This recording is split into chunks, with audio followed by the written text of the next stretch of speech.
for fanden! Hen! Michael! Har du set ham, eller hvad? Nej. Michael!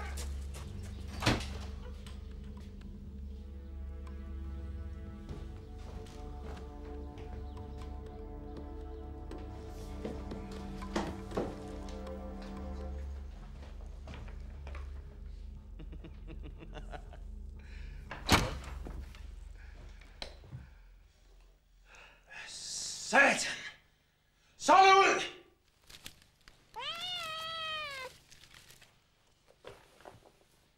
Jeg tror, vi går nu. For 2 timer? Jeg var sgu da endda selv med til at tømme den vogn. Nå, men så siger jeg også bare tak for hjælpen, ikke? Der var ikke nogen, der bad dig om. Sgu da kraft, der må ikke også være frækt. Du har lagt beslag på mig i 2 timer nu, ikke? Klokken er 10:30. 2 timer, så har du ikke engang tømt 1 vogn. Og du vækkede mig klokken 8:30. Ja, det kan vi spørge verden om, selvfølgelig. Du kan rende op, du kan. Skru bag med dig. Jeg har sgu ikke brug for din slags, du. Nej, det er meget muligt. Men du bliver altså nødt til at give mig for 2 timer. Hvad nu, hvis jeg siger, at kassen den er lukket? Jeg bliver her, indtil jeg har fået mine penge. Hvad nu, hvis jeg så siger, så får du en røvfuld? Ja, så må vi jo se, hvad der sker, ikke? 2 timer.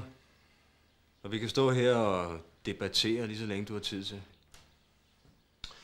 Ved du, hvad der skulle ske med sådan nogen som dig, hva'? Hvad? Hilmar. Kan du ikke bare give ham de penge? Han skulle da ikke lave en skid for fanden. Nej, men lad os nu få det overstået, ikke?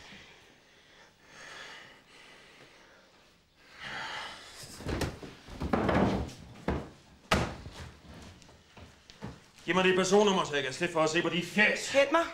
Nu blander du ud om det her, Kirsten. Jeg skal have dit personnummer, ellers så kan du ikke få nogen penge.